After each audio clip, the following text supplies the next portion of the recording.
Hey guys, how's it going? Welcome to this video. If you guys haven't already, please smash the like button. Please subscribe. If you guys have any comments on this video, please drop a comment in the comment section. It might help somebody else out.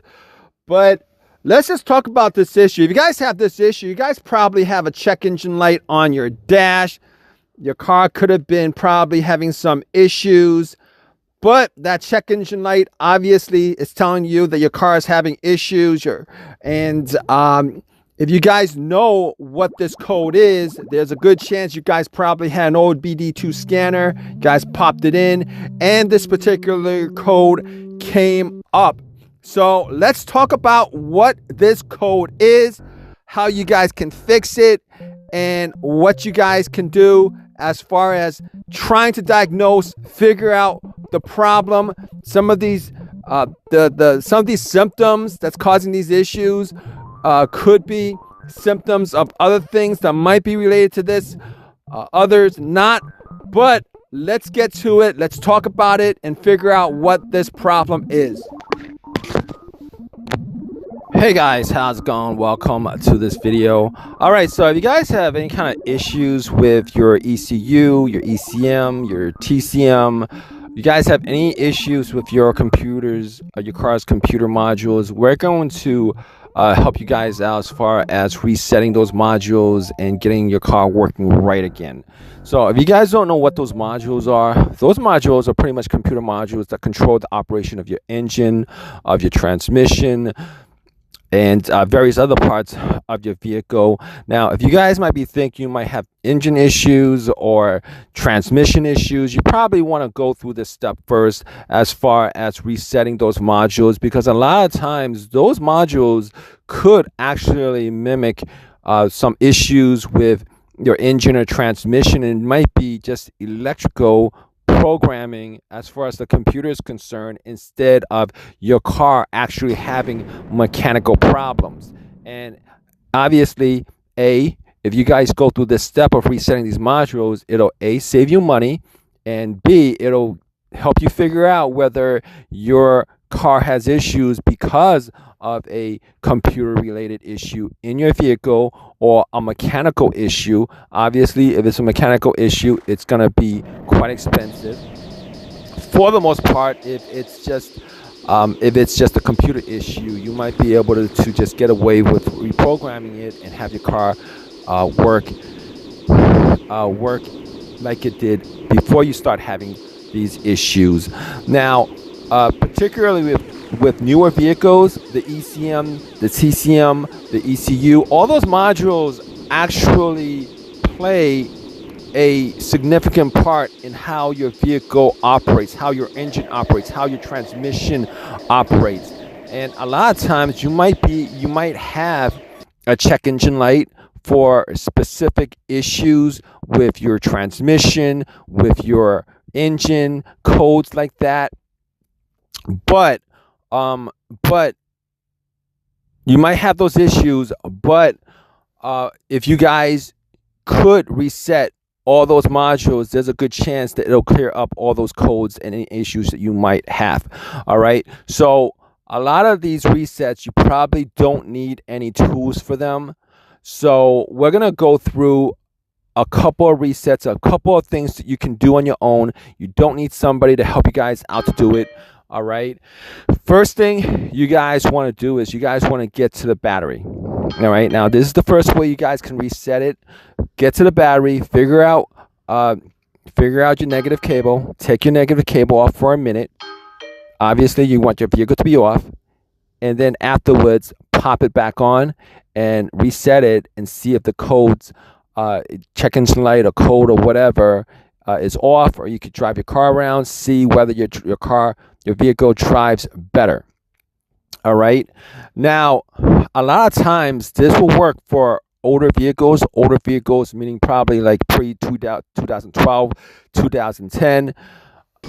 And if it doesn't work, what you guys could do is take the next step and pretty much take the negative and positive cables off and touch them together, and you guys could actually use a zip tie and connect them together for maybe a good 10-15 minutes, so that everything in your car all the electricity in your car drains out.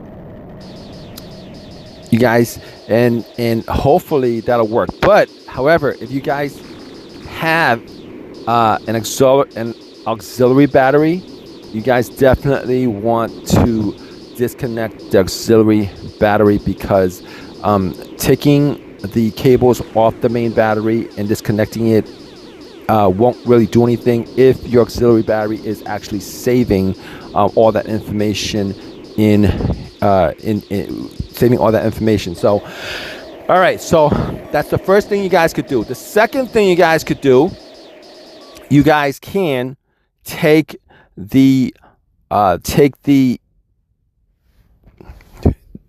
fuses.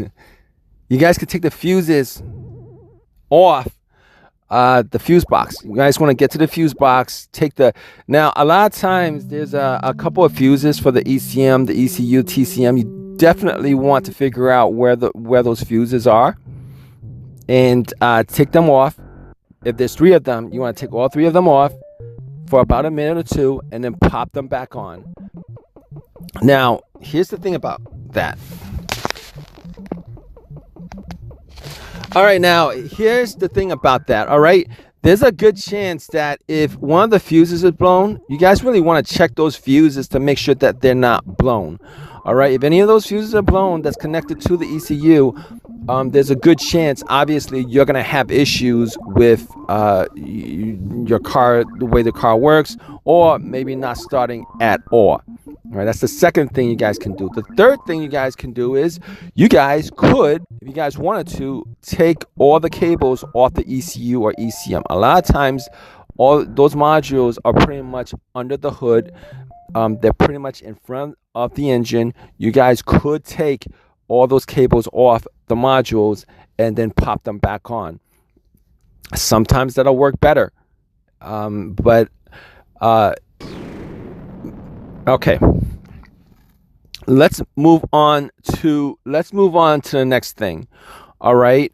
The next thing is you guys have an OBD-II reader. If you guys don't know what an OBD-II reader is, you guys can get one from Walmart or Amazon. A lot of times they're pretty cheap. Sometimes you would need a factory OBD-II scanner that's specifically to the manufacturer of your vehicle.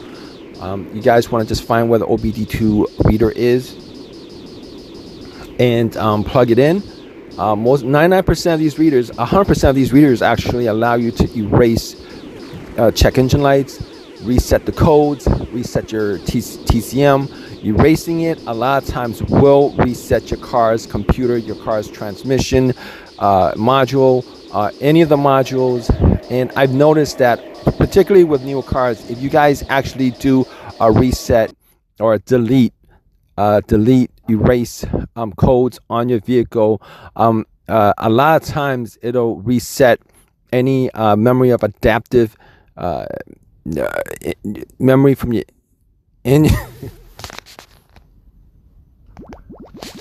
it'll reset any kind of adaptive learning that your ECM, your TCM, ECU has in the computer. It might drive a little bit weird.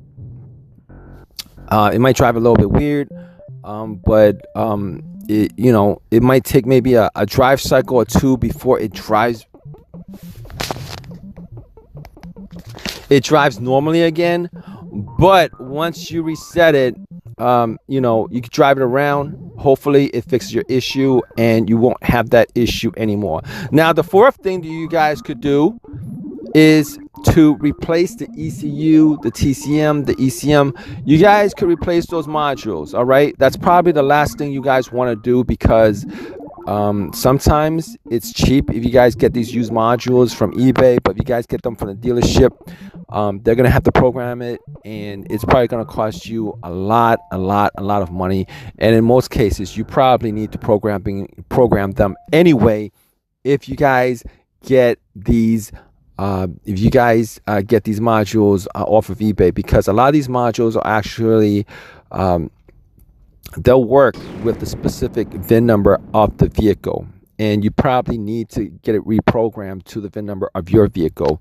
So hopefully this video has helped you guys out. If you guys have any questions, leave a question in the comment section. Let us know whether it's helped you guys out. Please subscribe, please give me a thumbs up, all that good stuff, guys. Take care.